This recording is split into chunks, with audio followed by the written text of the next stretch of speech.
이 위기라는 단어는 두 가지의 의미를 내포하고 있는데 첫 번째 위는 위험을 의미하고 기는 기회를 의미합니다. 즉 위기 속에 기회가 있다라는 말이죠. 현재 우리 국내 증시는 어쩌면 위기에 좀 도달을 해 있다라고 사람들이 많이 얘기를 합니다. 하지만 저는 이 위기 속에서 기회가 있다라고 보는데요. 왜 이렇게 기회가 있다라고 보는지 오늘 영상을 통해서 바로 함께 확인해 보시죠. 현재 국내 증시가 일주일 넘게 하락을 하면서 이 투자자들에 대한 배신감 그리고 국내 증시에 대한 반감을 많이 느끼고 있습니다. 그런 이유가 이게 글로벌 시장 전체가 하락을 하면 우리 시장 역시 빠지는 게 이해가 될 건데 미국 주식, 비트코인 사실상 우리나라 빼고 다 오르고 있는 상황이다 보니까 아직까지 국내 증시 하는 후구 있냐 뭐 약간 요런 얘기고 요런 얘기도 나오고 있는 상황이고 그다음에 이 국내 증시 자금이 해외로 더욱더 많이 빠져나가는 상황이 발생을 하고 있습니다.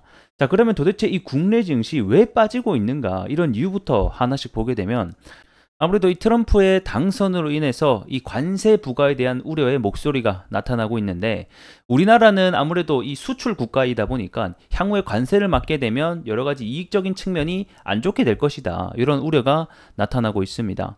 이 미국 무역 적자에서 가장 큰 비중을 차지하고 있는 국가 순을 보게 되면 바로 이 한국이 포함이 되고 있는데 근데 여기서 우리가 알아야 되는 포인트는 우리나라뿐만 아니라 사실 다른 나라도 다 같이 포함이 된다라는 거예요.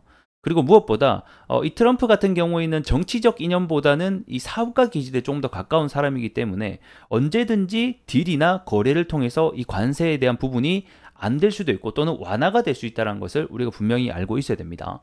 자, 트럼프의 과거 1기 집권 때 당시 이 공약 이행률을 보게 되면 고작 23%밖에 되지 않습니다.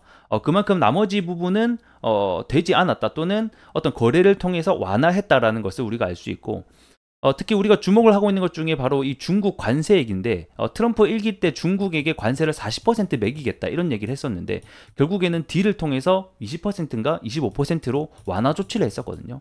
그래서 사실 시장이 우려하는 것보다는 실제 데이터가 굉장히 낮을 수 있다는 것을 우리가 잘 알고 있어야 됩니다.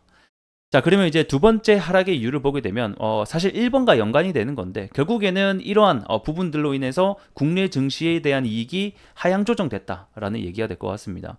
일단 코스피의 영업이익 추정치가 8월 말만 해도 277조였는데 일단은 현재 추정치가 259조로 조금 줄어들고 있는 상황이고 25년도 영업이익 추정치 역시 좀 하향 조정되면서 결국에는 이러한 영향 때문에 증시가 좀 하락을 하고 있다라고 보여지는 거고 세 번째 이유는 결국에는 외국인의 폭탄 매도, 수급적인 측면이 될 것 같습니다. 우리나라 시총 1위 삼성전자가 이 외국인의 폭탄 매도로 인해서 아무래도 이 시가총액 상단에 이 삼성전자, 반도체, 2차전지 이런 기업들이 대거 포진하고 있다 보니까 그런 기업들이 트럼프의 어떤 악재로 인해서 같이 밀리면서 지수도 함께 하락을 하고 있는 중입니다. 삼성전자 얘기를 조금 수급적인 측면을 제가 보니까 8월 말부터 외국인이 매도를 했는데 지금까지 3거래일 빼고 올 매도를 하고 있는 중이더라고요. 그래서 이 외국인의 폭탄 매도가 멈추는지도 우리가 좀 중요하게 봐야 되는 포인트가 아닐까 싶습니다. 그래서 일각에서는 이 국내 증시는 현재 블랙 프라이데이, 이 박앤세일이 오고 있다라는 얘기도 같이 함께 들려오고 있는 상황이거든요. 자, 그런 이유가 뭐냐면 이 과거 트럼프 1기 때의 시장을 좀 복기를 해보면 사실상 답이 나옵니다.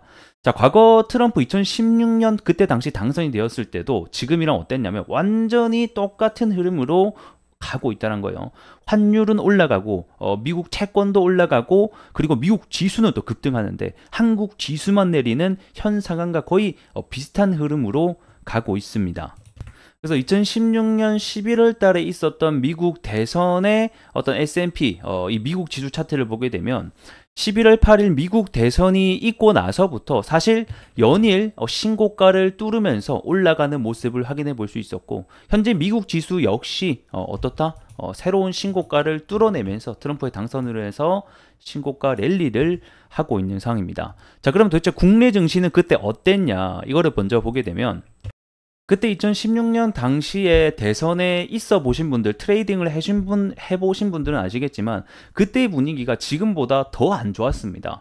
트럼프가 되면 한국 주식 망한다, 방위비 분담 올리고 보호무역하고 관세 문제로 인해서 수출로 먹고 사는 우리나라에게는 악재다라는 말이 굉장히 많았습니다. 그리고 실제로 트럼프가 당선이 되자마자 이때인데 지수가 코스피가 3.6%나 급락을 하게 됩니다.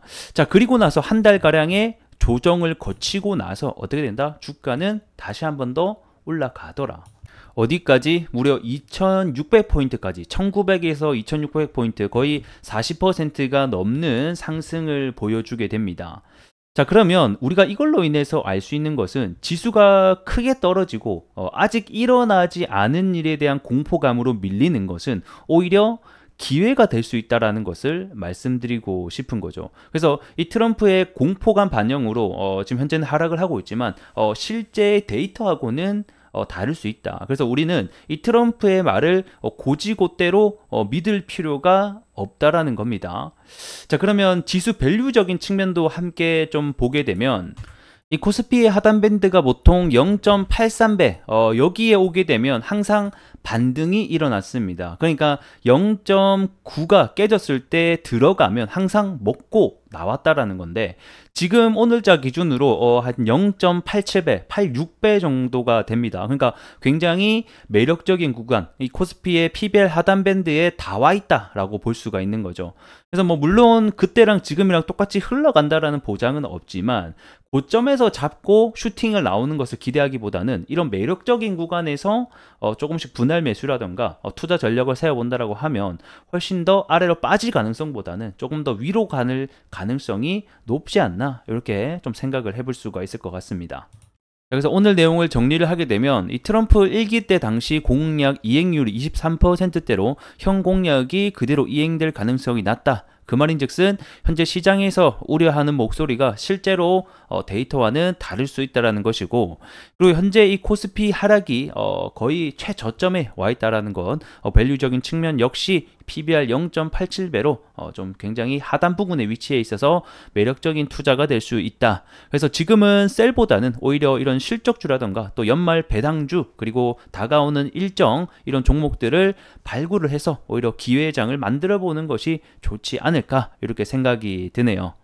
자, 오늘 영상 여기서 좀 마무리 해보도록 하겠고, 여러분들의 생각을 댓글에 공유해 주시면 감사하겠고요. 좋아요 한 번씩 부탁드리면서 다음 시간에도 좋은 영상을 통해서 인사드리겠습니다. 고맙습니다.